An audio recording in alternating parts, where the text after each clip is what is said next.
Di video kali ini saya akan jalan-jalan pakai mobil truk. Jadi saya ikut truk. Kebetulan ini truknya mau kir, perpanjang kir. Itu seperti surat-surat kendaraan. Tapi untuk durasi waktunya cukup lumayan perjalanannya, sekitar 2-3 jam.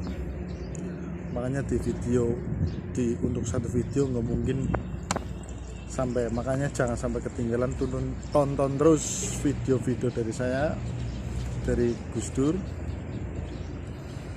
Oke, sebelum kita jalan-jalan, kita ke garasi dulu dan bersiap-siap untuk jalan-jalan pakai truk. Oke.